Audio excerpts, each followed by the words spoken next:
बेहद की good morning. बेहद की परम शांति सभी दिव्य आत्माओं का, बेहद की आत्माओं का परम परम स्वागत है परम शांति मोटिवेशन एंड मेडिटेशन चैनल में। मैं साक्षी आप सभी का हार्दिक स्वागत करती हूँ हमारे डेली लाइफ मेडिटेशन में 5:30 to 6:30 में। तो कैसे हैं आप सब? आशा करती हूँ आप सब अच्छे होंगे, बेहद के आनंद में होंगे, बेहद की खुशी में होंगे और बेहद की परम शांति में होंगे। तो चलिए शुरू करते हैं आज का हमारा लाइव एपिसोड नंबर 348। तो आज हमारा एपिसोड बहुत ही इंफॉर्मेशन वाला होने वाला है और जिसकी जानकारी सभी को होनी चाहिए, जिसकी जानकारी लगभग लगभग अधिकांश लोगों को नहीं है और कई लोग इसके बारे में जानते नहीं हैं। उसके कारण बहुत ही गलत तरीके से इस सृष्टि चक्र को प्रस्तुत करते हैं। तो बहुत ज़रूरी है क्योंकि आज जो हम उठा रहे हैं वो शास्त्रों से उठा रहे हैं और बापू जी ने इतनी बार ये समय चक्र काल चक्र के बारे में बताया है कि ये धरती कितनी पुरानी है, धरती कब बनी, कौन सा समय चल रहा है धरती पर। लेकिन अब इसमें हम ये कह सकते हैं कि आज एक ऐसी हालत हो गई कि जितने मुंह उतनी बातें, मतलब सब अलग अलग बातें कर रहे हैं। बहुत ही कम लोग हैं जो उसके विषय में जानते हैं कि हमारे शास्त्रों में क्या कहा है और फिर उसको समझते हुए समय की बात करते हैं। जबकि कुछ बातें समय को लेकर शास्त्रों में भी ऐसी कही है, पर जैसे कि हमने कहा कि आज कलयुग चल रहा है और कलयुग के समय में आज की जो परिस्थिति बन चुकी है, इस परिस्थिति में ऐसा हो चुका है कि हमारी धरती को चलाने वाली सूक्ष्म जगत की आत्माएं हो चुकी है। सूक्ष्म जगत मतलब जितनी भी आत्माएं, भूत प्रेत टाइप की आत्माएं जो है, जो धरती पर मंडरा रही है, जो धरती के, जो इस 5 तत्वों में नहीं है लेकिन ऊपर की दुनिया में, हमारे इस धरती से ऊपर के 200 किलोमीटर तक की रेंज में रह रहे हैं, वो सब आत्माएं इस धरती को चला रही है। बाहर से दूर दूर से आने वाली आत्माओं का प्रभाव हमारी धरती पर पड़ रहा है, इसलिए आज का नज़ारा ही कुछ और है धरती पर। तो आज ये कहना कि हमारे शास्त्रों में कलयुग के बारे में कुछ कहा गया हो कि ये अवतार होंगे या ऐसे होगा, तो ये काफ़ी मुश्किल हो जाता है, अनप्रिडिक्टेबल है। देखिए आज का आपके आने वाली समय, आने वाला अगला 5 मिनट अनप्रिडिक्टेबल है। जैसे कि एग्जाम्पल दे रही हूँ, ऐसा हो नहीं जैसे कि मैं लाइव सेशन कर रही हूँ और अचानक से कुछ प्रॉब्लम हो और अचानक से 5 मिनट बाद बंद हो जाए, तो अब ये अनप्रिडिक्टेबल है। मतलब ये मैंने आपको एक जो इंस्टेंटली मुझे दिमाग में एग्जाम्पल आया वैसे मैंने डाला, पर आप कहने का मतलब ये है कि सब कुछ अनप्रिडिक्टेबल है यहाँ पे, क्योंकि पहले हमारे हाथ में दुनिया थी, चलाने वाले हम थे, संकल्पों से दुनिया चलती थी, पावर थी, धरती में पावर थी, तत्वों में पावर थी, लोगों के आत्मा में पावर थी, जो मनुष्य है उसकी आत्मा में पावर थी। लेकिन अब ये सभी शक्तियां क्षीण हो चुकी है। कौन किसको चला रहा है यही नहीं पता चल रहा, क्योंकि हम अपने मन की ही नहीं कर पा रहे, अपनी बुद्धि से निर्णय नहीं ले पा रहे। हमारी बुद्धि मन सभी को कौन कंट्रोल कर रहा है आज, हमें इसका अनुभव ही नहीं है, हमें पता ही नहीं है रियलिटी में हो क्या रहा है। हमारे हर एक एक्शन के पीछे कौन जिम्मेदार होता है, कभी कभी हमें लगता है कि ये किया हमने है, लेकिन कौन कब करवा जाता है। कभी आपने देखा भी होगा, कभी आपके अंदर कोई संकल्प आया, कभी कोई गलत काम कर दिया और फिर सोचा मैं तो ऐसी नहीं थी, मैं तो ऐसा नहीं करना चाहती थी, कैसे हो गया। तो हमारा जो मन बुद्धि है इसको भी कंट्रोल कर लिया है काफ़ी बार। जैसे आज बापू जी की जो वीडियो आई है भूत प्रेत के ऊपर, 2024, 25, 26 में कैसे दुनिया कौन कैप्चर कर लेगा, फिर एलियंस और एआई के ऊपर जो आई है उसमें स्पष्ट रूप से इस बार इस समय की स्थिति का वर्णन किया हुआ है।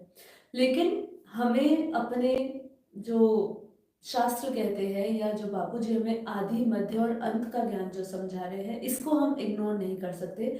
मतलब जो पूर्व समय में आदि में हो चुका है, या आदि से जो चलता आया है, जो हमारा सनातन धर्म भी बोल रहा है, हमारे शास्त्र बोल रहे हैं, जिसकी वो पुष्टि कर रहे हैं, उसको हम झुटला नहीं सकते। ऐसा हम नहीं कह सकते हैं कि अब ये करोड़ों अरबों साल का ड्रामा को हम सिर्फ कुछ लिमिटेड टाइम में बांध दें, 5,000 साल के वर्ल्ड ड्रामा में बांध दें। हम ये बांधे कि ये समय इतने समय पहले हुआ और ये पूरा वर्ल्ड ड्रामा ही 5,000 साल का है, जिसके अंदर हमारा कलयुग, त्रेता, द्वापर, सतयुग, ये जो चारों युग है उसका 1250 वर्ष में डिवाइड कर दिया, ये कहाँ, मतलब ये गिनती कहाँ से है? मैं शास्त्रों में कहीं इस समय की बात नहीं करी। आज हम अपने ही, आज इतने इस जनरेशन में, हम जिस जनरेशन के हैं, इस जनरेशन में भी अगर हम कुछ चीज़ों को देखना चाहे तो हमें कई पुरानी पौराणिक चीज़ें मिल जाती है, कोई जो कई सालों पुरानी है। इवन साइंस भी कहता है कि हमारी धरती इतनी पुरानी है। तो किस तरीके से, किस बेसिस से हम ये पूरे वर्ल्ड साइकिल को बहुत लिमिटेड कर रहे हैं, जबकि हमारे शास्त्रों में जैसे कलयुग का, खाली कलयुग का ही समय 4,32,000 साल बोल दिया, फिर जो द्वापर का समय है उससे डबल है, त्रेता का उससे डबल है, फिर जो सतयुग का है उससे डबल है। तो टोटल अगर हम चारों युग के समय को टोटल करें तो 43,20,000 ईयर्स होते हैं ना। तो आप सोचिए हम इसको इतना सीमित कैसे बना सकते हैं, जबकि हमारे पास विज्ञान भी प्रूफ कर रहा है। हम कार्बन डेटिंग, हमारे पास इतनी सारी चीजें कि हम कार्बन डेटिंग से प्रूफ कर सकते हैं। एक पत्थर हमें मिल जाता है जिसकी आयुष, जिसका अस्तित्व कितने वर्षों पहले का बताया जाता है, कितने लाखों वर्ष पहले का बताया जाता है। तो इसलिए आज जो हम चर्चा करने वाले हैं बहुत ही ज्ञानवर्धक है। लोगों को आंखें खोल के ये समझना चाहिए कि हमारे शास्त्रों में क्या चीज़ बोली है। हम काफ़ी बार, आज देखिए मैं सिर्फ आपको ये बताना चाह रही हूँ, उसके बाद हम योग पे जाएंगे और फिर हम इस एपिसोड को आगे बढ़ाएंगे।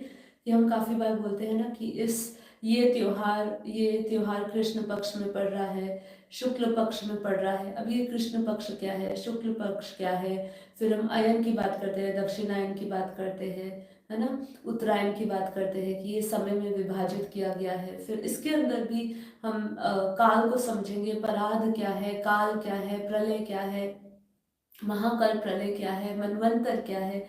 ये सब चीज़ों को हमें समझना है क्योंकि हमें क्रिएशन को समझना है। ये क्रिएशन की आदि, आदि मतलब पौराणिक, बहुत पुरानी है। बापू जी कह रहे हैं इसका आदि तो है लेकिन अब इसका कोई अंत नहीं होगा। आदि मध्य अंत, मतलब अंत में हम इसका जो है ये इनफाइनाइट रहेगा, इसका जो अस्तित्व है वो इनफाइनाइट रहेगा। तो इसीलिए हमें इनफाइनाइट क्रिएशन को जानना चाहिए। आज का एपिसोड इसी के बारे में होगा। तो आप सब बने रहिए और अपने अस्तित्व को जानिए कि हम कितने पौराणिक हैं। हम बहुत जैसे कि मैं बार बार समझाती हूँ, जब हमने सृष्टि की उत्पत्ति भी समझी कि हमें सृष्टि की उत्पत्ति के साथ साथ हमारी आत्मा की अलग अलग स्थिति हुई, उस स्थिति को हमें समझना चाहिए क्योंकि यही सत्य है, यही सत्य है। क्योंकि हम बार बार, मैं यही कहती हूँ कि हम कोई, ऐसा नहीं है कि हम कोई जानवर से, हम किसी जानवर से मनुष्य में आ गए। हम गिरे हुए देवी देवता है, अर्थात हम ही देवी देवता थे और देवी देवता फरिश्ते स्वरूप थे और हम ही आज 5 तत्वों में आ गए हैं। अब जो टाइम है ये वेकअप टाइम है, वेकअप कॉलिंग हो रही है। सभी आत्माओं को जागृत किया जा रहा है, एक ऐसा वायुमंडल बनाया जा रहा है जिससे सभी आत्माएं जागे और अपने आप को पहचाने और अपने अपने बैक टू सोर्स जा सके। क्योंकि अब ये धरती मनुष्य का बोझ नहीं उठा सकती है। इसीलिए देखिए कितने सारे लोग, इलॉन मस्क जैसे लोग और कितने और दूसरे लोग चांद पे जाने की बात कर रहे हैं, दूसरे ग्रहों पे जाने की बात कर रहे हैं। 2050 2036 का विजन देख रहे हैं कि इस विजन में हम इस जगह पे जाने में सक्षम हो जाए। धरती को छोड़ के ऐसे यंत्र, ऐसे चीजें बनाई जा रही है जिससे धरती लोक से लोगों को उस लोक पर लेकर जा सके। क्या जरूरत है, क्यों देख रहे हैं, ऐसा विजन क्यों आ रहा है लोगों को, ऐसा लोग क्यों इतना अनरियलिस्टिक विजन देख रहे हैं। अभी तो अनरियलिस्टिक लगता है ना, अगर हमें बोले कि चांद पे जाना है तो अभी अनरियलिस्टिक लग रहा है आम लोगों के लिए, जिनको हमारे दिव्य विमानों का ज्ञान नहीं है, जिनको पौराणिक ज्ञान नहीं है, जो जिसमें बताया गया है कि हमारे पहले के जो लोग थे वो संकल्पों से इधर उधर जाया करते थे, जिनको ये सब कल्पना मात्र लगती है, जिन पे विश्वास नहीं कर पा रहे, उनके लिए तो ये एक अनरियलिस्टिक मिशन हो गया ना। तो अब इस अनरियलिस्टिक मिशन को वो क्यों विजन कर रहे हैं, क्यों उसको फ्यूचर में देख रहे हैं, क्या जरूरत है? क्योंकि कहीं ना कहीं जो चीज वो रिलीज नहीं कर रहे हैं वो यही है कि अब धरती इस बोझ को, ऐसे जो नेगेटिव तत्व हो चुके हैं, पूरी धरती दूषित हो चुकी है, लोग दूषित हो चुके हैं, लोगों का मन दूषित हो चुका है, आत्मा कमजोर हो चुकी है। अब ऐसे में अगर धरती चली तो धरती टूट जाएगी, मतलब धरती अब इसका भार नहीं उठा पाएगी और इसीलिए कहा कि महाविनाश होगा फिर। ठीक है, तो हमने अभी तक सृष्टि की उत्पत्ति को समझा, स्थिति को समझा, इसका विनाश कैसे होता है ये हमने समझा। लेकिन अब हम जो समझने वाले हैं वो काल विभाग वर्णन, जिसका तृतीय स्कंद में बात करी गई है, 11वां अध्याय में मनवंतर आदि काल विभाग का वर्णन। ठीक है, तो हमें ये समझना है। तो आज इसमें हम कुछ बातें लेंगे। इसमें से कोई कोई चीज़ें ऐसी है जो बहुत ही गहरी है, तो मैं वो कुछ चीज़ों को स्किप कर दूंगी, क्योंकि मैं मानती हूँ कि लोगों को इतनी जल्दी समझ शायद ना भी आए। तो जो चीज़ इम्पोर्टेंट है, जितना हम समझ पाए उतना हम बात करेंगे। और हमारे शास्त्रों में इसकी क्या गणना की हुई है उसको हम विस्तार में समझेंगे। तो पहले हम अपना योग करते हैं और फिर उसके बाद इस चर्चा को आगे बढ़ाएंगे। तो इस चर्चा में ज़रूर सहयोग अपना डालिएगा, पार्टिसिपेट करिए। आपके कुछ प्रश्न हो तो पूछिए। आप इस वीडियो के कमेंट बॉक्स में भी डाल सकते हैं। अभी हो सकता है कि कमेंट बॉक्स कमेंट्स आपके फटाफट चले जाए, मैं नहीं देख पाऊँ, तो आप बाद में इस वीडियो को ख़त्म होने के बाद भी आप कमेंट बॉक्स में डालिए अपने कमेंट्स। कुछ भी प्रश्न हो उनके प्रश्न हम लेंगे, जवाब लेंगे। और साथ ही साथ अगर आपके कोई मेडिटेशन रिलेटेड क्वेश्चंस हो तो उसको भी आप ज़रूर डालिएगा। हम जल्द ही कोई ऐसे सेशंस लेंगे जिसमें आपके कुछ प्रश्न हो, जो भी आप अभी तक इकट्ठे हुए हैं हमारे पास कमेंट बॉक्स से, जितने भी क्वेश्चंस, उसके भी हम एक सीरीज़ लेकर आएंगे। तो बने रहिए और इस चैनल को सब्सक्राइब करिए। और यदि ये वीडियो आपको पसंद आ रही हो तो अभी से इसको लाइक करिए, लाइक करना मत भूलिएगा। तो चलिए शुरू करते हैं हमारा लाइव मेडिटेशन। अभी हम योग करेंगे। ठीक है, तो योग में जाने से पहले मैं यही कहना चाहूँगी कि राइट थॉट, राइट विजुअलाइजेशन और उसको महसूस करना, ये 3 इम्पॉर्टेंट इंग्रेडिएंट्स है मेडिटेशन। जब आप जाते हो, ध्यान करते हो, तो इसका आपको ध्यान रखना है। हम माइंडफुली मेडिटेशन करते हैं। हमेशा आपने माइंडफुल मेडिटेशन एक टर्म समझी होगी, सुनी होगी। यूजुअली वेस्टर्न जगह से ज़्यादा ये प्रचलित हुआ है शब्द माइंडफुल। पर अगर मैं सिंपली समझाऊँ, माइंडफुल मतलब यही है कि प्रेजेंट में रहना, अभी की स्थिति पे अपना सारा ध्यान, अपना फोकस करना।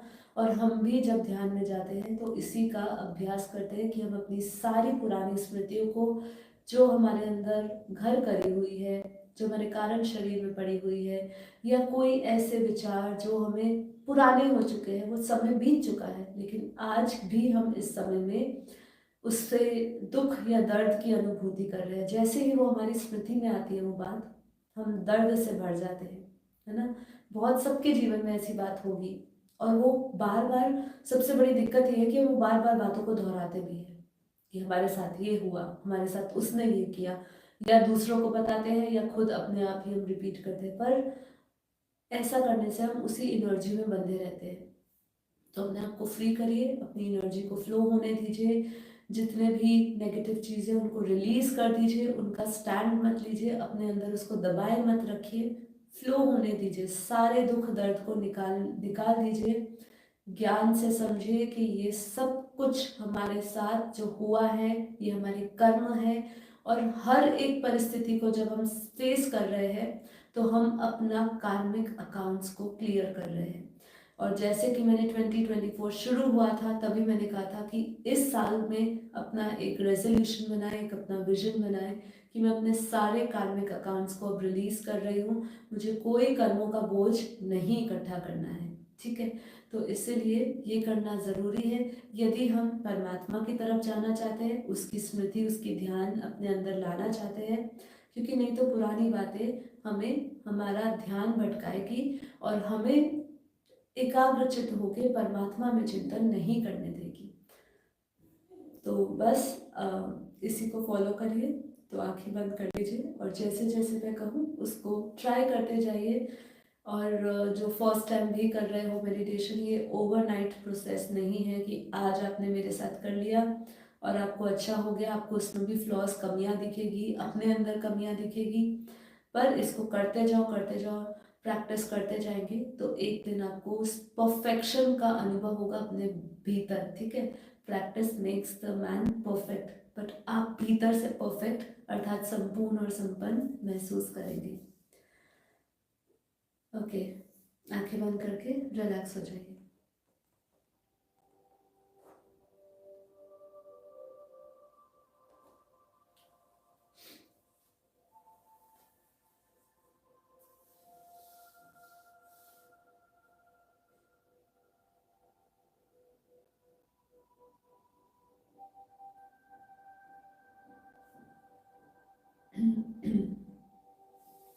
परम शांति, बेहद की परम परम परम महाशांति है, महाशांति है, महाशांति है। एकदम रिलैक्स हो जाए, मन को रिलैक्स करें, मन को शांत बनाए।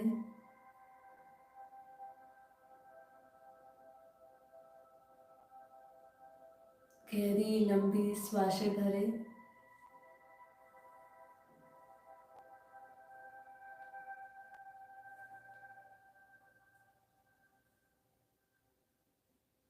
धीरे धीरे श्वासों को छोड़ते जाएं।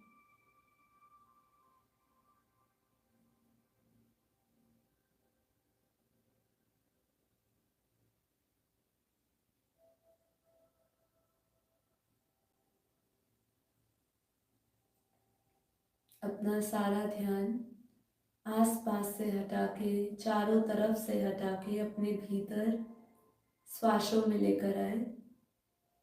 अपनी श्वासों को ऑब्जर्व करें। इसके अभ्यास से आपका मन स्वतः ही शांत हो जाएगा।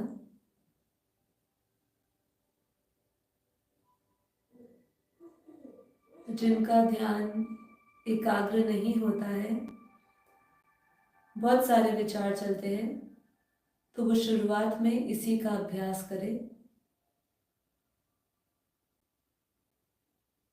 कुछ समय तक इसका अभ्यास करने के बाद जब आपका मन शांत हो जाए, फिर धीरे धीरे श्वासों से हम अपने शरीर को ऑब्जर्व करेंगे। धीरे धीरे इससे भी परे होते हुए अपनी आँख को आत्मा में स्थित करेंगे।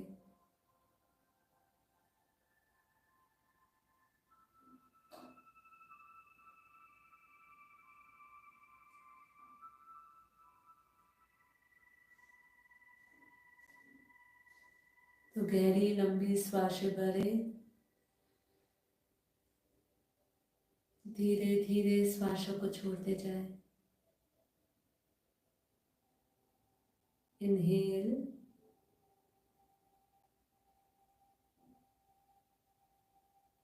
Excel,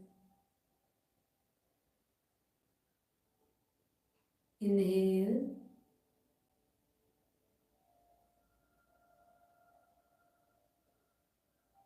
Excel,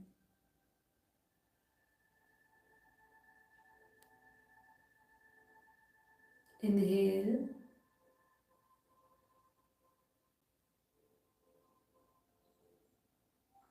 Excel. धीरे धीरे श्वासों को छोड़ते जाएं, बहुत ही धीरे।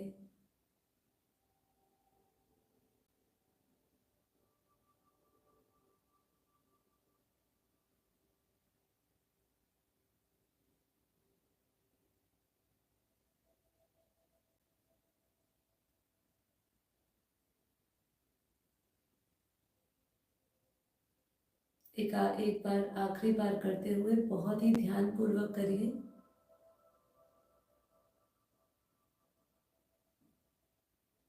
सारा ध्यान श्वासों पर ही टिकाए रखिए। गहरी लंबी श्वासें भरें, इनहेल करें।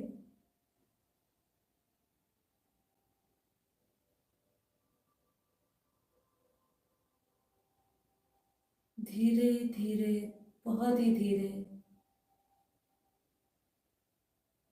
एक्सेल करें।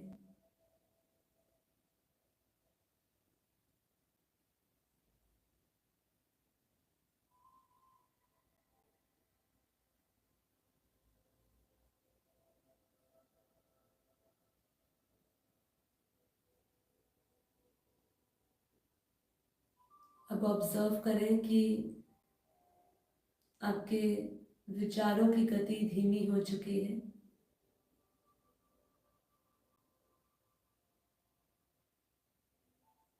यदि आपने इसको ध्यानपूर्वक सही तरीके से किया है, तो आप ये भी महसूस करेंगे कि आपकी जो श्वासें है वो लंबी हो चुकी है।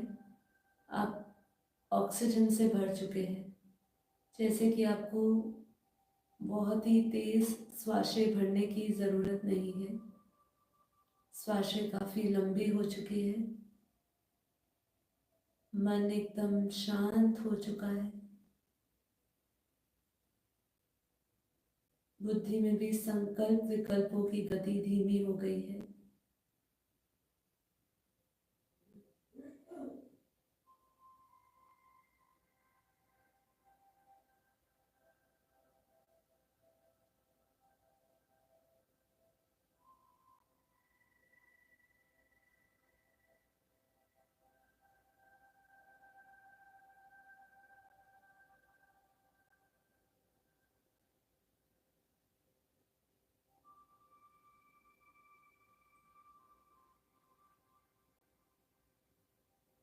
अपने मन की उस अवस्था को देखिए जहाँ हम सभी प्रकार के स्ट्रेस, तनाव, चिंताओं से मुक्त हो चुके हैं।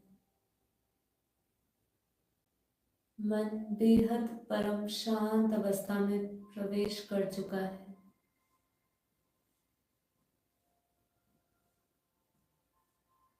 अपने भीतर उस परम शांति के दिव्य ऊर्जा को अनुभव करें।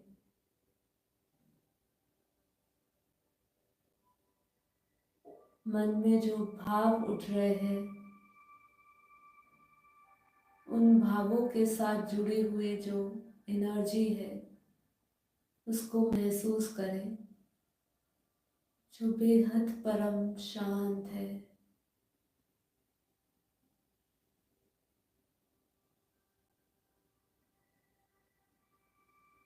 अपने पास्ट के साथ शांति बनाए, अर्थात बीती सो बिंदी लगाए।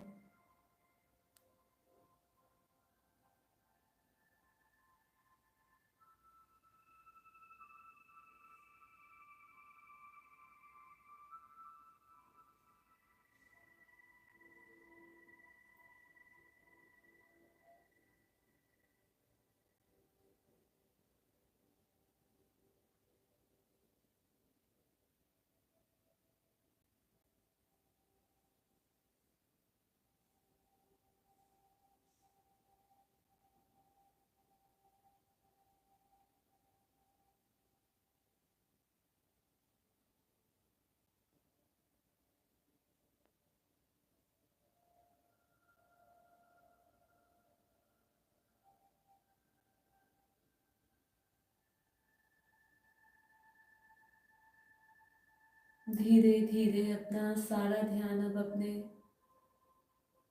आत्मा में केंद्र करें।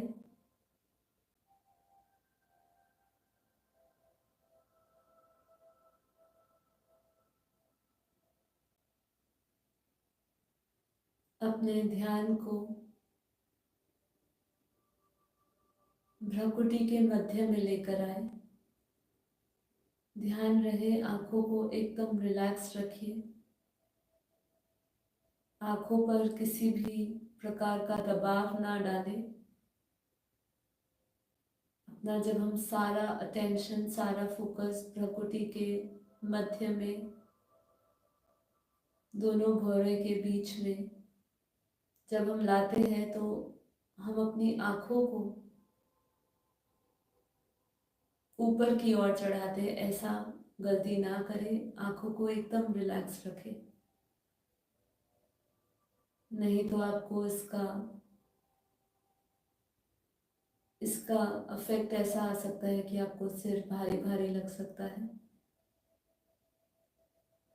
ऐसा नहीं करना है। एकदम रिलैक्स होके आंखों को रिलैक्स रखना है, सभी इंद्रियों को रिलैक्स रखना है।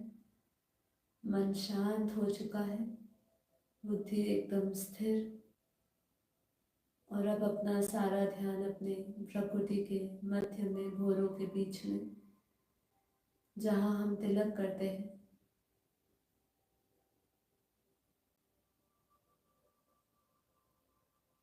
वहाँ उस पॉइंट ऑफ लाइट को विजुअलाइज करें। विजुअलाइज करें, उस चमकते हुए सितारे को देखें, उस चेतन शक्ति को देखें, उस चेतन प्रकाश को देखें, जिस चेतन तत्व से ये शरीर, मन, बुद्धि चलायमान है।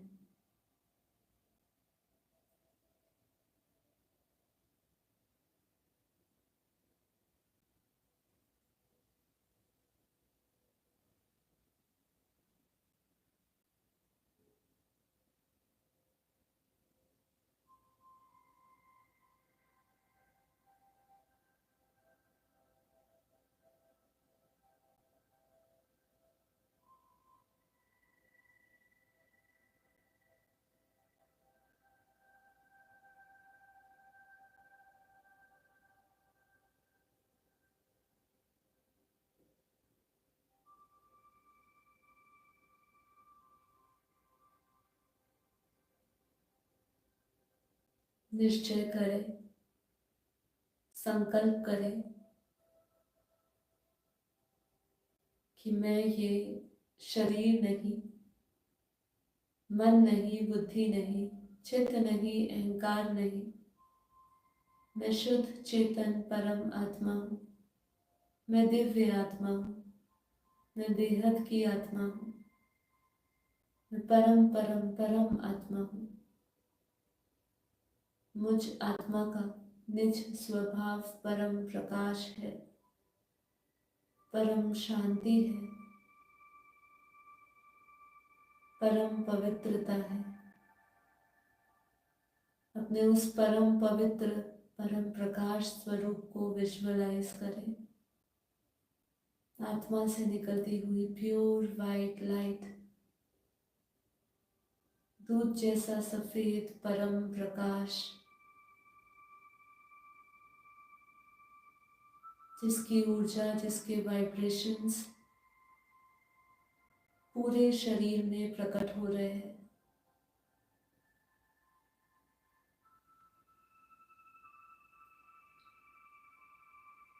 इन्हीं आत्मचिंतन के साथ हम आत्म अनुभव के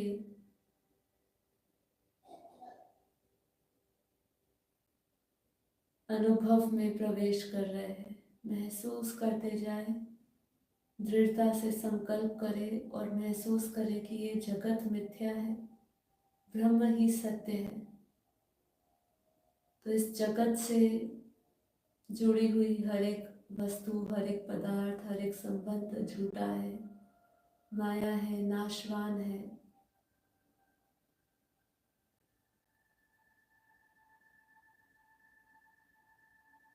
तो अपने उस अविनाशी, शाश्वत, परम सत्य स्वरूप के साथ जुड़े, जिसकी अनुभूति इस देह और इंद्रियों से परे है। आत्मा में विश्राम करें, आत्मा अनुभूति करें। मैं ये शरीर नहीं, मन नहीं, बुद्धि नहीं, मैं आत्मा हूँ, शुद्ध चेतन परमात्मा हूँ।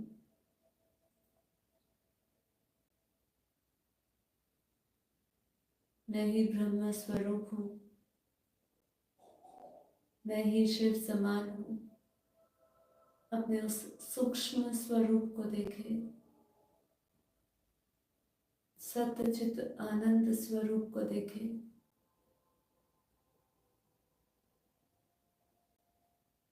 मस्तक से निकलता हुआ प्योर वाइट लाइट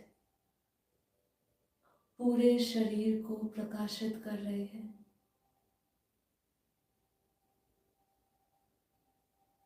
मैं आत्मा सहस्त्र सूर्यों के समान प्रकाशित हूँ।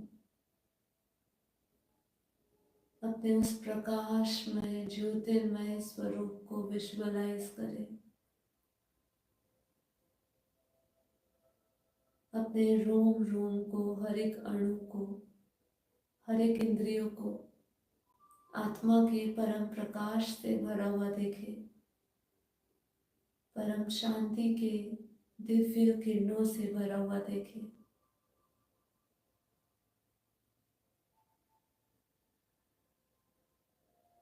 मन में पड़ी हुई सभी मलिनता धीरे धीरे खत्म होती जा रही है।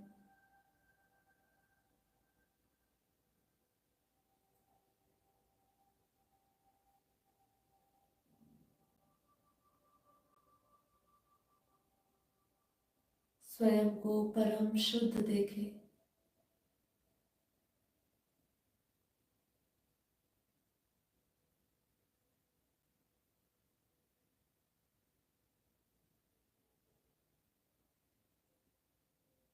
स्वयं को सकारात्मक ऊर्जा से भरा हुआ देखें,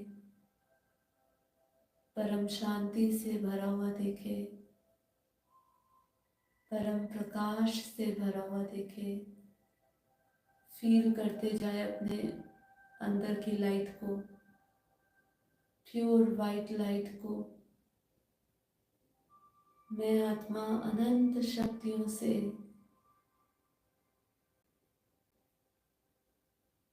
भरी हुई हूँ। अपनी उस अनंत शक्तियों को महसूस करें।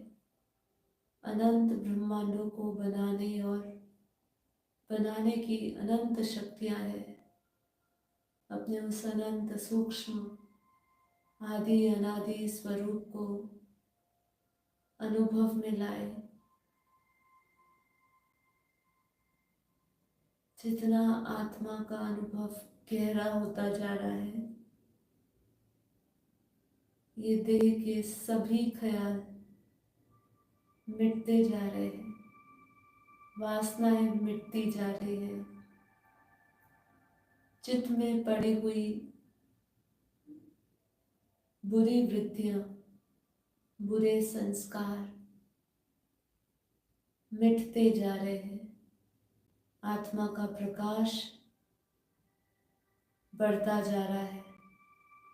आत्मा का प्रकाश का विस्तार महसूस करते जाए,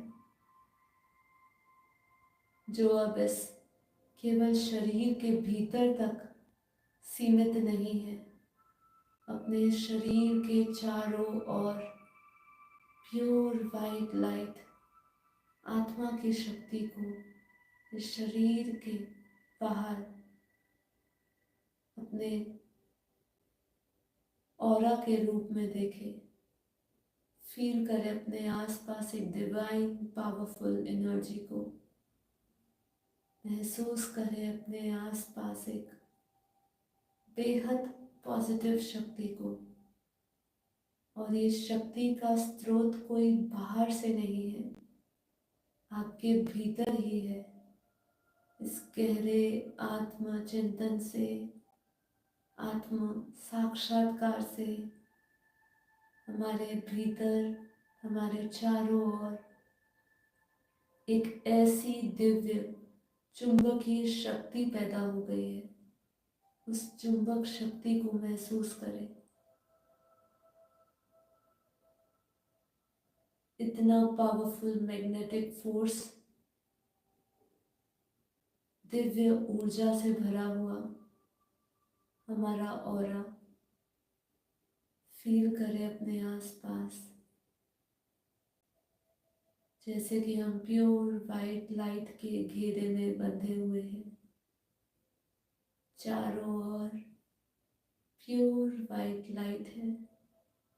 उस प्योर वाइट लाइट को फील करें, उसकी शीतलता को महसूस करें, जो आपकी आत्मा को एकदम शीतल निर्मल बना रहा है। उस हाईएस्ट प्योरेस्ट फॉर्म में अपने आप को देखें। हायर कॉन्शियसनेस में का अनुभव करें।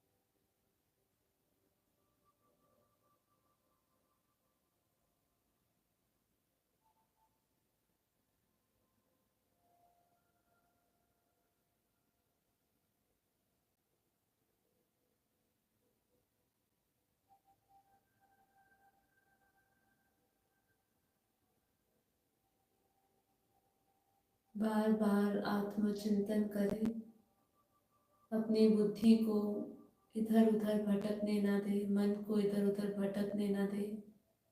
बार बार अपने उस दिव्य स्वरूप का चिंतन करते हुए उसे अपनी स्मृति में लाए, अपने बेहद अलौकिक स्वरूप को, अव्यक्त रूप को अपने स्मृति में लाए।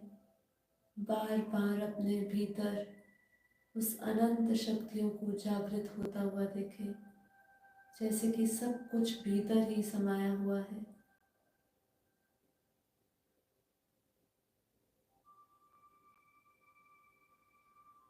सब कुछ वास्तव में हमारे भीतर ही है। उत्पत्ति से लेके संहार तक सब कुछ हमारे भीतर है। हम अपने शुद्ध, परम शुद्ध विचारों के साथ अपनी स्वयं की रियलिटी बनाते जा रहे हैं।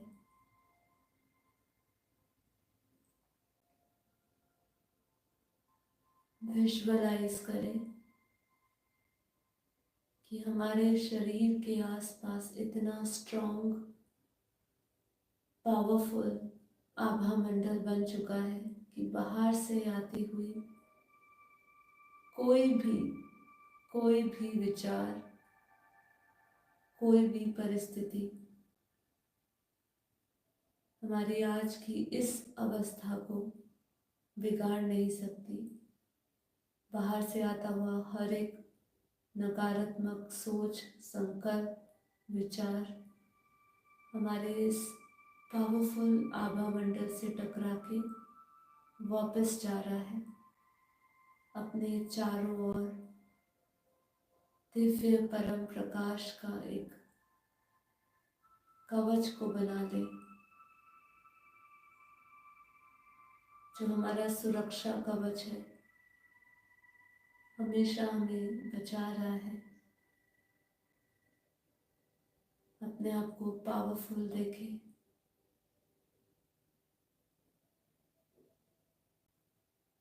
जीवन मुक्त होने का अनुभव करें। यही जीवन मुक्त है, जहाँ हमें कोई भी परिस्थिति का प्रभाव नहीं पड़ रहा है। बाहर अच्छा हो रहा है, बुरा हो रहा है, जो भी हो रहा है कल्याणकारी हो रहा है।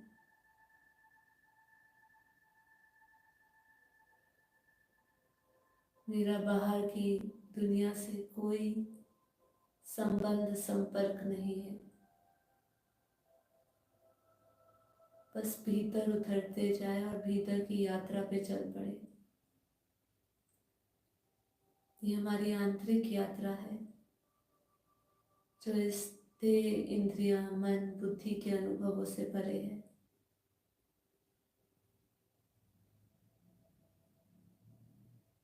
इस प्योर वाइट लाइट को विजुअलाइज करते जाए, प्योर वाइब्रेशन से जुड़ते जाए।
अहम ब्रह्मास्मि, मैं ही ब्रह्म हूँ। सत्यम शिवम सुंदरम, मैं ही परम सत्य हूँ। अपने वास्तविक निज स्वरूप से जुड़ते जाए और अनंत की अनुभूति करें,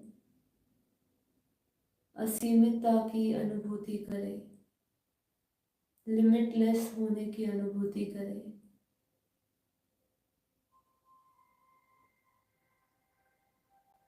जिसको अब कोई बांध नहीं सकता, अपने उस समस्त समर्थ स्वरूप में स्थित होते हुए अपने भीतर उस अनंत की पॉसिबिलिटीज को देखें। आंतरिक शक्तियां जागृत हो चुकी है। अपने भीतर में उस अनंत शक्तियों को महसूस कर रही हूँ। अपने आत्मा में स्थित आत्म साक्षात्कार करते हुए अपने ही भीतर, अपने इस व्यक्त में उस अव्यक्त रूप को, अपने साकारी, आकारी, निराकारी तीनों रूपों को अपने इसी घट में, अपने इसी शरीर में अनुभव कर रही हूँ। यही है गहरा आत्म विश्लेषण, आत्म अनुभव, सेल्फ रियलाइजेशन। मैं कौन हूँ, ये सभी क्लैरिटी मुझे अब मिल चुकी है। अपने दिव्य चक्षु से इस अनंत ब्रह्मांडों को देखें। दिव्य चक्षु और दिव्य बुद्धि से हम अपने इस धरती से ऊपर अनंत की दुनिया को देख रहे हैं। पारदर्शी उस दुनिया को जो इस हद के स्थूल तत्वों से परे है, जहाँ अहंकार नहीं है, जहाँ अहम नहीं है, जहाँ जन्म नहीं है, मृत्यु नहीं है, जहाँ दुख और सुख की अनुभूति नहीं है। ऐसा परम आनंद, ब्रह्मानंद की अनुभूति करते जाए। अपनी बुद्धि रूपी टीवी में इस धरती से लेके उस बेहद के विश्व को सेकंडों में रियलाइज करें, क्योंकि आत्मा में अनंत शक्तियां हैं और वो परम प्रकाश की गति से सेकंडों में, सेकंडों के करोड़वें भाग में,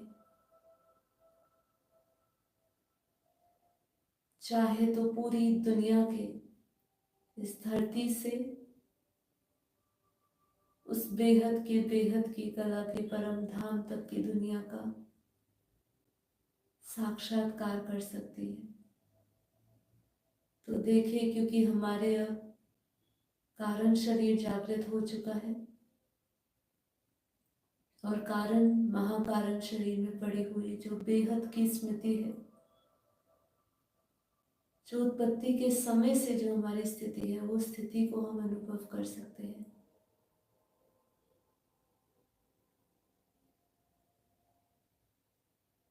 इस पूरे ध्यान का लक्ष्य यही है कि आप मेरे साथ अपने बीज रूप वास्तविक स्वरूप के अनुभव के साथ अपने भीतर जो आंतरिक शक्तियां, जो अनंत की शक्तियां पड़ी हुई थी, उसको महसूस करें, क्योंकि वो भीतर हमारी शक्ति अभी भी है। और अब धीरे धीरे सभी आवरणों के हटने के बाद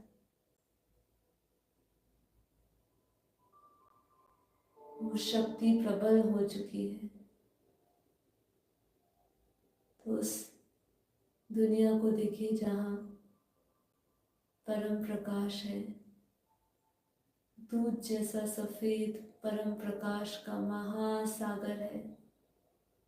और उस महासागर परम प्रकाश के अंतर्गत हमारे पूर्ण ब्रह्म परमेश्वर परम पिता परमात्मा अपने संपूर्ण संपन्न ब्रह्म स्वरूप में स्थित है। तो उस परमात्मा का चिंतन करें। उस दुनिया में अपने बेहद के परम पिता परमात्मा को के स्वरूप का ध्यान करते हुए अपने आप के सामने प्रत्यक्ष पाए।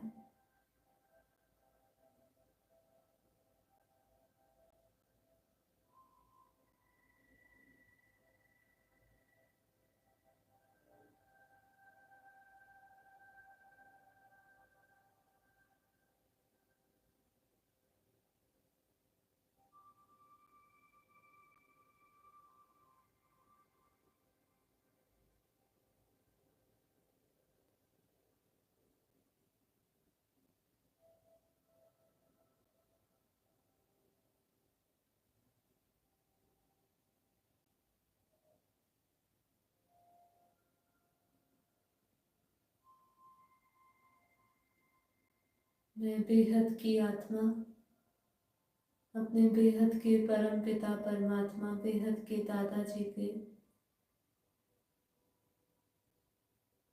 चित्र में विचित्र रूप को देखते हुए उनके मस्तक से प्योर वाइट लाइट परम प्रकाश अपने मस्तक में ले रही हूँ।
नित्य और निरंतर परमात्मा की दिव्य शक्तियां बरस रही है, दिव्य लाइट बरस रही है और उस परमात्मा के परम प्रकाश को, दिव्य ऊर्जा को, परमात्मा शक्ति को अपने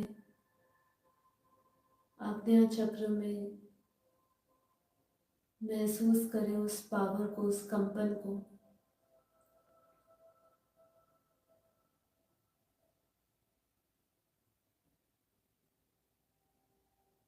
हम बुद्धि से उस हाईएस्ट टू हाईएस्ट डायमेंशन में पहुंच चुके हैं।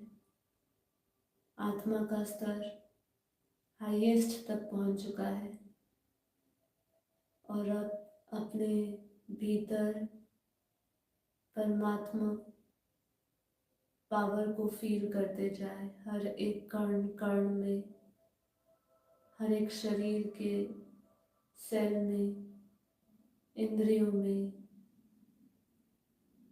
चारों ओर अपने आसपास परमात्मा के दिव्य सुरक्षा कवच को महसूस करें।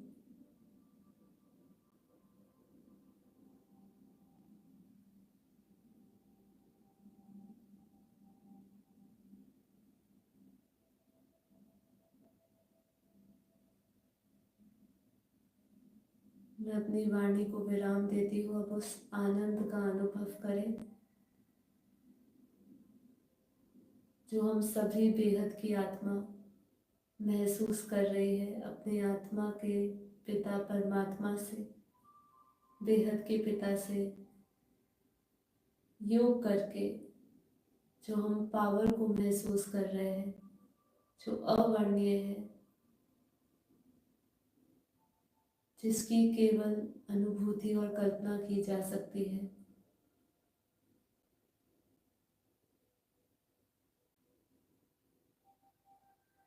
उस ब्रह्मानंद परमानंद अवस्था को, परम शांति अवस्था को हम प्राप्त कर चुके हैं। बस निरंतर बुद्धि में, मन में उन्हीं के स्वरूप का चिंतन करते हुए, उन्हीं के दिव्य स्वरूप के साक्षात्कार करते हुए, उन्हीं की दिव्य शक्तियों को ग्रहण करते हुए अपने आत्मा रूपी दिए को जागृत देखें, भीतर के अंधकार अविद्या को विनाश होता हुआ देखें, आत्मा पावरफुल देखें, इनफाइनाइट पावर से भरी हुई,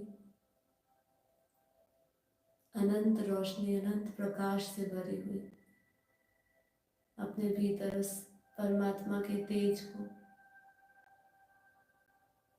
अपने स्थूल शरीर में देखें,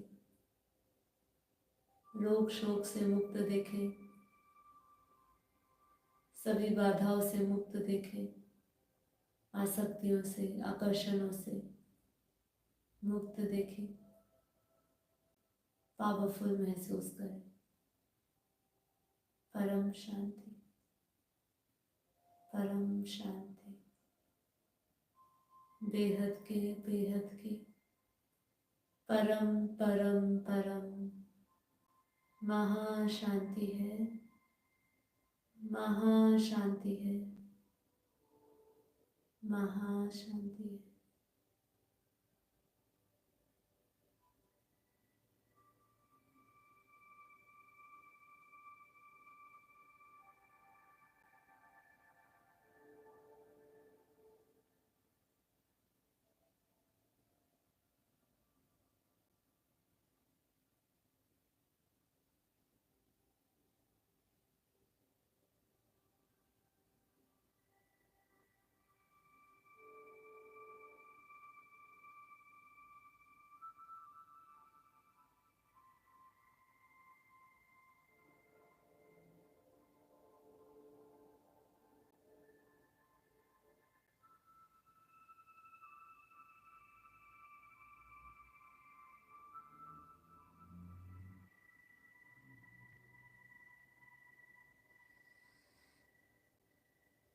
परम शांति।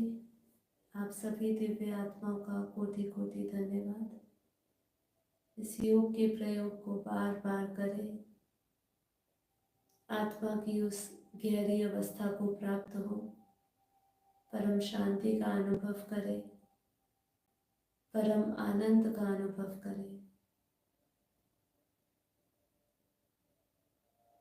दोनों हथेलियों को अपने से, हथेलियों को आंखों पे रखें और हथेलियों के भीतर अपनी आंखें खोल सकते हैं।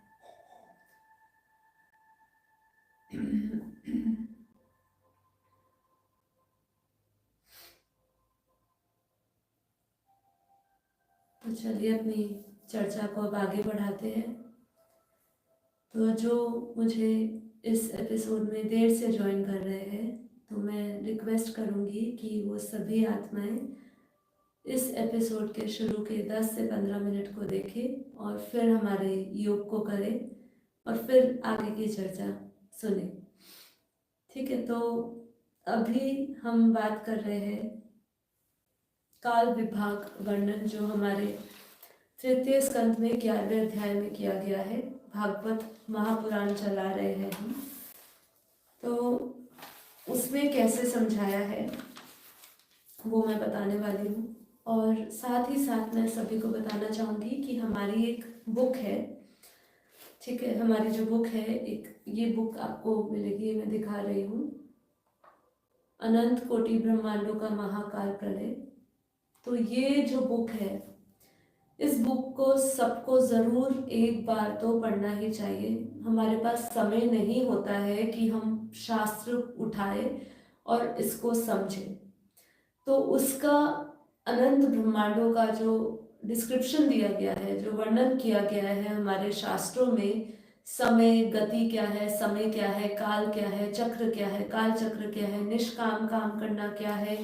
देखिए, मैं इसके बारे में 14 लोक क्या है, इसके बारे में अगर मैं पूरा आपको ज़्यादा तो समय नहीं ले सकती इसमें आपको समझाने में, लेकिन बहुत ही शॉर्ट पतली सी बुक है, जिसको आप पढ़ेंगे तो आपको बहुत कुछ पता चल जाएगा जैसे कि अगर मैं आपको इसकी सूची के बारे में बताऊं तो इसमें सबसे पहले निष्काम कर्म के बारे में एक अलग ही दृष्टिकोण से जो हमने समझा है अब तक वो तो है ही, लेकिन किस तरीके से हम अपने जीवन में ला सकते हैं, कैसी दृष्टि रखनी है, कैसे विचार करने हैं जिससे हम ये जीवन जी सके, उसके बारे में है। निष्काम कर्म है, 14 लोकों का वर्णन है, हमारे ब्रह्मांड की उत्पत्ति कैसे हुई, काल चक्र व काल गति, प्रलय महाप्रलय क्या है, अनंत कोटि ब्रह्मांडों का महाप्रलय क्या है, पितृयान क्या है, देवयान मार्ग क्या है, अव्यक्त दुनिया क्या है, उसके बारे में बहुत ही संक्षिप्त में इस बुक में कहा है। इस बुक को मैं यहाँ पे इसीलिए मेंशन कर रही हूँ क्योंकि जो भी यहाँ वर्णन किया है वो इस बुक में और विस्तार से किया गया है, क्योंकि ये जो बुक लिखी है केवल भागवत महापुराण में से नहीं, इसमें से बहुत सारे जितने भी हमारे ग्रंथ हुए जहाँ पे समय की गणना बताई गई है, सभी शास्त्रों से उठा के ये गणना लिखी गई है, जिसको आप पुष्टि कर सकते हैं। अलग अलग शास्त्रों में बुक का मेंशन भी किया गया है इसमें। ठीक है, चलिए आगे बढ़ते हैं। तो यहाँ मैत्रेय मुनि जी की हम बात कर रहे थे। मैत्रेय मुनि जी अभी भी विदुर जी को ही ज्ञान दे रहे हैं और उनके प्रश्नों के जवाब देते हुए समझा रहे हैं आगे। तो यहाँ पे मैं बहुत ज़्यादा विस्तार में नहीं जाऊंगी, लेकिन आप इसमें जब पढ़ेंगे आपको अणु का मतलब बताया जाएगा। परमाणु मिलकर एक अणु बनता है और 3 अणु बनकर त्रसरेणु होते हैं। तो ये सब चीज़ों की टर्म्स यहाँ पे समझाई गई है। काष्ठा क्या होती है, त्रुटि क्या होती है, नाटिका क्या होती है, याम क्या होता है, एक प्रहर बोलते हैं हम, ये एक प्रहर क्या होती है। तो ये बहुत ही विस्तार में है।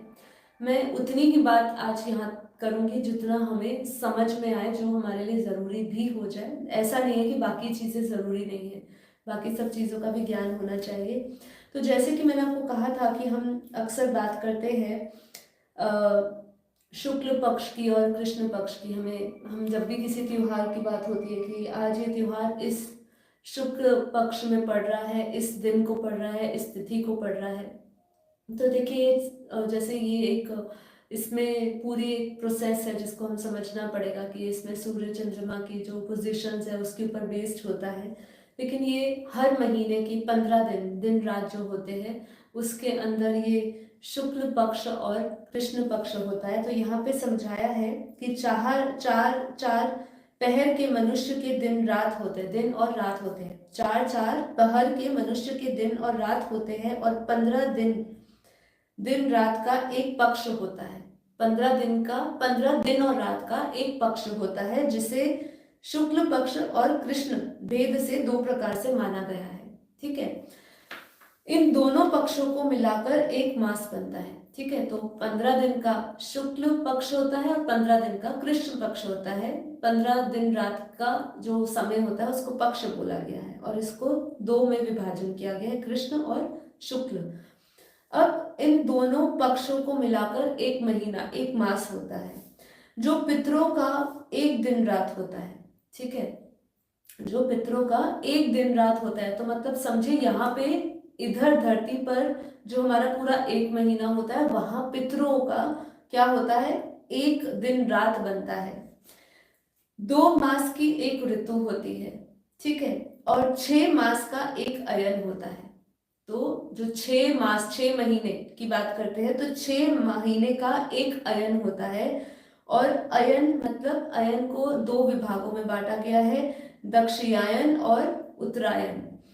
भेद से 2 प्रकार के होते हैं, अयन को भी 2 प्रकार में कहा। अब ये दोनों अयन मिलकर देवताओं का एक दिन रात होता है, और अगर हम मनुष्य का गिने तो वो 1 वर्ष होता है। सिंपल सी गिनना, हमारा जो पूरा साल है उसको 6 महीने में बांटा, 6 महीने में दक्षिणायन और उत्तरायण 6 महीने के होते हैं। तो तब देवताओं का एक दिन रात होता है। और यहाँ का मनुष्य का लिखा है, यहाँ पे मनुष्य लोक में ये वर्ष या 12 महीने कहे गए हैं, 12 मास कहे जाते हैं। ऐसे 100 वर्षों की मनुष्य की परम आयु बताई गई है। ठीक है, तो देखिए यहाँ पे जब हम समझा रहे हैं या हम बता रहे हैं, ये लोग समझाने के प्रयास कर रहे हैं कि जब देवी देवताओं का अर्थात जो देवताओं का एक दिन रात होता है, यहाँ का मनुष्य का 1 वर्ष हो जाता है। तो आप टाइम वेरिएशन देखिए, काल का डिफरेंस देखिए, काल का इतना अंतर क्यों है। देवताओं के एक दिन को मनुष्य लोक का, मृत्यु लोक का, यहाँ का 1 साल क्यों कह दिया, 1 वर्ष क्यों कह दिया। ऐसा कौन सा तत्व है, देखिए हमें समझना है, बारीकी से समझे इसको, ज्ञान की दृष्टि से बढ़ाइए, अपने अपने चिंतन को बढ़ाइए कि इतना वेरिएशन क्यों बताया जा रहा है। इतना वेरिएशन को समझने के लिए हमारे पास विज्ञान ने बहुत सारे उदाहरण दिए हैं, ऐसी मूवीज बनी है। जैसे आप इंटरस्टेलर मूवी देखेंगे तो आपने देखा होगा कि इंटरस्टेलर में जब वो ट्रैवल करता है एक जगह से, जो उसमें एस्ट्रोनॉट दिखाया, जो साइंटिस्ट दिखाया, जो ट्रैवल करता है, जो दूसरे ग्रह पे जाता है, जब वो वापस लौट के आता है ना, तो या उसकी आयु सिर्फ 5 साल कुछ बीती होती है, जब तक धरती पे समय बीत चुका होता है। तो यहाँ पे हमें हायर डायमेंशंस के टाइम स्पेस मैटर के साथ जुड़ना होगा। यहाँ पे इसीलिए मैं ये चीज ला रही हूँ कि हमें समय समझना है, समय के साथ साथ एनर्जी भी समझिए कि क्या क्या एनर्जी है, कौन सी एनर्जी है ऊपर, ठीक है, क्या डिफरेंस है एनर्जी का। तो यहाँ पे हमने समझाया कि देवताओं का एक दिन रात होता है तो मनुष्य लोक में 1 वर्ष होता है। आगे विदुर जी क्या कह रहे हैं, विदुर जी का दूसरा प्रश्न आ रहा है कि आपने देवता, पितर और मनुष्य की परमा परमा परमा आयु का वर्णन किया। मतलब हमने समझा कि जब हमारे यहाँ पर 1 महीना होता है तो पितरों का वहां पे 1 दिन रात होता है। तो देवताओं का समझा, पितर का समझा, मनुष्य का भी समझा हमने।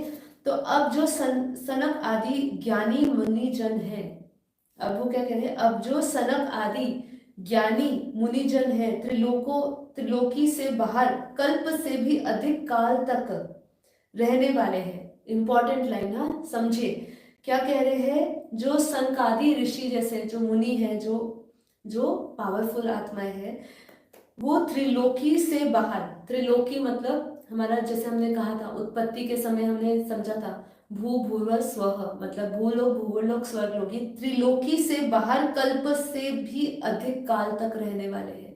ये कल्प का जो समय है, जो भी हम समझेंगे, उससे भी अधिक काल तक रहने वाले हैं, उनकी भी आयु का मुझे वर्णन पता है। तो मैत्रेय जी कहते हैं, विदुर जी सतयुग, त्रेता, द्वापर और कली मतलब कलयुग, ये 4 युग अपनी संध्या और संध्याओं शोकों से सहित देवताओं की 12 सहस्त्र वर्षों तक रहते हैं, ठीक है, ऐसा बतलाया गया है। इन सत्य आदि चारों युगों में क्रमशः 4, 3, 2 और 1 सहस्त्र दिव्य वर्ष होते हैं, और प्रत्येक में जितने सहस्त्र वर्ष होते हैं उससे दुगना 100 वर्ष उनकी संध्या और संध्या शोक में होती है।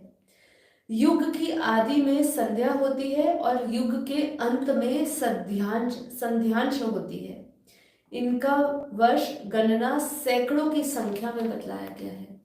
तो देखिए हमारा जो ये पूरा रहस्य है ना, इस स्वर्ग लोक से ऊपर, खाली हम अगर 14 लोकों को भी अच्छी तरह समझ लेना कि हमारे धरती से ऊपर 7 लोक और धरती के नीचे जो 7 लोक है, खाली हम इनको ही समझ ले कि कितने योजन ऊपर जाके कैसे सब कुछ बदल जाता है। वहां का समय भी क्या बोला, सैकड़ों संख्या में बतलाई गई है, उनके वर्ष की गणना सैकड़ों की संख्या में बतलाई गई है।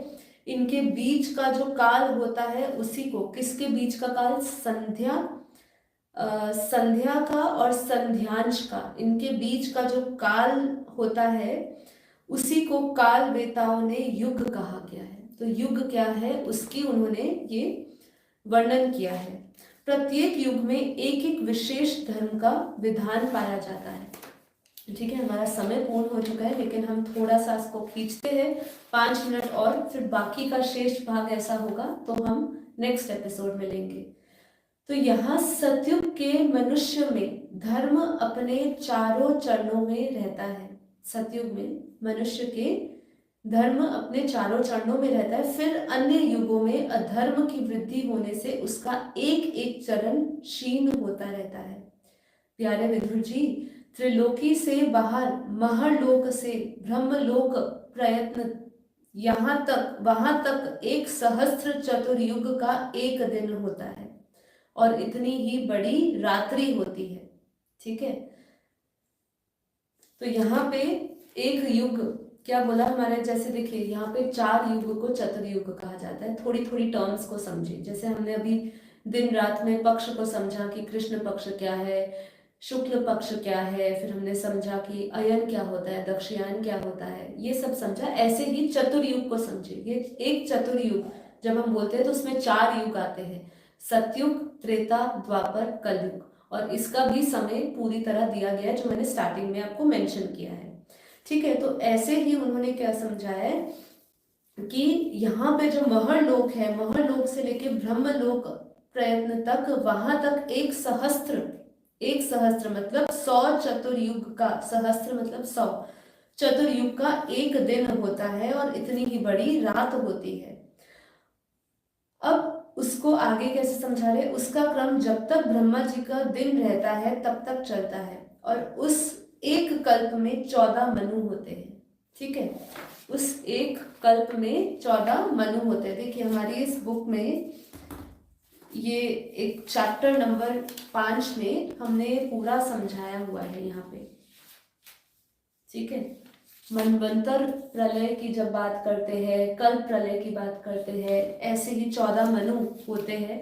तो इसमें हमें बापूजी ने बहुत सिंपल तरीके से समझाया कि भाई हमारा जब मनवंतर प्रलय होती है, जैसे कि देखो हमारा जब ये 4 युग से एक चतुर्युग बनता है, ऐसे 71 बार जब हमारे चतुर्युग बीत जाते हैं तो एक मनवंतर होता है। अब जब एक मनवंतर पूरा होता है ना, तो मनवंतर प्रलय होती है। ठीक है, अब ऐसी मनवंतर प्रलय, हर मनवंतर में अलग अलग मनु होते हैं। ऐसे 14 मनु की बात करी तो 14 मनवंतर जब हो जाते हैं ना, ऐसे 14 मनवंतर होते हैं, तब हमारी कल्प प्रलय होती है। कल्प प्रलय के समय में यहाँ पे समझाया है, कल्प प्रलय के समय में हमारा जो 3 लोक है, भूलोक, भूगोलोक, स्वर्गलोक, ये तीनों पूरे हो जाते हैं। ठीक है, तो ब्रह्मा का एक दिन 1000 चतुर्युग कहा। ब्रह्मा का जो एक दिन होता है वो 1000 चतुर्युग कहा और उसे एक कल्प कहा। ठीक है, तो यहाँ पे आगे क्या समझा रहे हैं कि ऐसे जब उसका क्रम जब तक चलता है, जब तक ब्रह्मा जी का एक दिन होता है, एक दिन रहता है तब तक चलता है, और उसे एक कल्प कहा है। और एक कल्प में 14 मनु हो जाते हैं। प्रत्येक मनु 71 बार चतुर्युगी से कुछ अधिक काल तक अपना अधिकार भोगते हैं। प्रत्येक मनवंतर में भिन्न भिन्न मनुवंशी, राजलोक, सप्तऋषि, देवगण, इंद्र और उनके अनुयायी गंधर्व आदि साथ ही अपना अधिकार भोगते हैं। तो ये इनका समय भी होता है। यहाँ देखो कहा ना, इतने समय तक अपना अधिकार भोगते हैं। जब ये समय इनका पूरा हो जाएगा, अर्थात ब्रह्मा जी का एक दिन पूरा हो जाएगा, जब एक कल्प पूरा हो जाएगा तो कल्प प्रलय होती है। तो आगे भी समझाए कि ये ब्रह्मा जी के प्रतिदिन की सृष्टि है। इनमें तीनों लोकों की रचना होती है और उसमें अपने अपने क्रमानुसार पशु, पक्षी, मनुष्य, पितर, देवताओं की भी उत्पत्ति होती है। इन मनवंतरों में भगवान सत्व गुणों का आश्रय ले अपनी मनु आदि मूर्तियों के द्वारा पौरुष प्रकट करते हैं और इस विश्व का पालन करते हैं। कालक्रम जब ब्रह्मा जी का दिन बीत जाता है, कालक्रम से जब ब्रह्मा जी का दिन बीत जाता है, तब वह तमोगुणों के संपर्क को स्वीकार कर अपनी सृष्टि रचना रूप पौरुष को स्थगित करके निश्चित भाव से स्थित करते हैं। उस समय सारा विश्व उनमें लीन हो जाता है।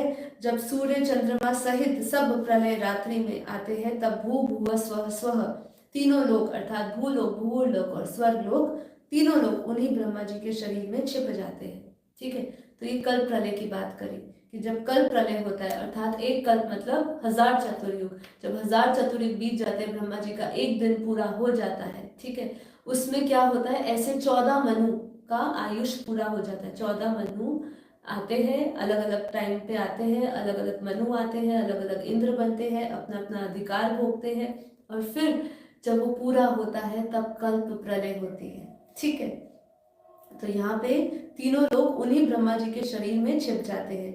उस अवसर पर तीनों लोकों के शेष जी मुख से निकली हुई अग्नि रूप भगवान की शक्ति से जलने लगते हैं। इसीलिए उसके ताप से व्याकुल होकर भृगु आदि मुनि श्रृंगन महलोक जनलोक चले जाते हैं। तो जितने भी बापूजी ने कहा कि जो प्योर हाईएस्ट सोल्स होती है, जो वो उनको पहले से एक तो अनुमान हो जाता है। कई लोगों को इसमें हमें बापूजी ने, हमारा जो अनंत कोटि ब्रह्मांड का महाकाल प्रलय वाली बुक है उसमें बापूजी ने बताया है और इसमें भी लिखा है कि कई आत्माओं को पहले से ही अनुमान हो जाता है कि ये समय अब प्रलय का आ रहा है। तो जैसे ही कल प्रलय होने वाली होती है तो जितने भी, जैसे उन्होंने यहाँ पे बोला, जो भृगु ऋषि है, ऐसे मुनि शर्गन महलोक जनलोक की ओर पलायन करते हैं, वो ऊपर चले जाते हैं। इतने में ही सातों समुद्र प्रलय काल के प्रचंड पवन में उमड़कर अपनी उछलती हुई उताल तरंगों से त्रिलोकी को डुबो देते हैं। तो ये त्रिलोक पूरा नष्ट हो जाता है। तो जितनी भी पॉपुलेशन है उस समय, देवताओं का भी समय पूरा हो जाता है, देवता भी खत्म हो जाते हैं और फिर वापस सृष्टि की उत्पत्ति करी जाती है। हमारा समय यही पूर्ण हुआ है, इसको और भी चर्चा करनी है। तो इतना आप, आशा करती हूँ आपको क्लैरिटी हुई होगी, थोड़ा समझ पाए होंगे कि ये जो काल, ये जो समय है, ये अनंत समय के लिए है। आदि मध्य अंत के राज को समझे, अपने आप को मेंढक का कुएं का मेंढक ना बनाए। थोड़े से विस्तार में समझे ये कि ये सब कुछ है, ऐसा नहीं है। समय को समझे, कौन सा समय चल रहा है, अब क्या होने वाला है, महापरिवर्तन का समय है। तो ये सब चीज़ों को समझने के लिए आप डेली मुझसे जुड़िए।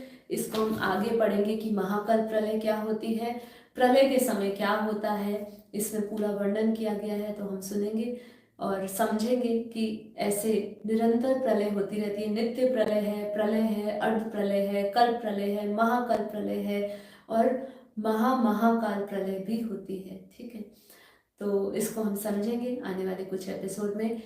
जाने से पहले एक विशेष जानकारी, आज हमारा इस चैनल पे रात को 10 से 11 लाइव टुगेदर होने वाला है डॉक्टर रीटा के साथ, जिसमें हम मेडिटेशन की विशेषताओं की बात करेंगे, मेडिटेशन की इम्पोर्टेंस समझेंगे कि मेडिटेशन से हमारे ब्रेन सेल्स में या ब्रेन में क्या असर होता है।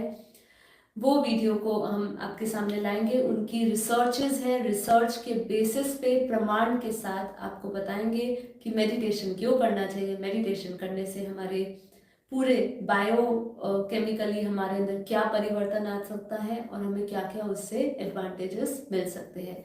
तो ज़रूर आइएगा आज रात को 10 से 11 इसी चैनल पे डॉक्टर रीटा के साथ हम जुड़ेंगे।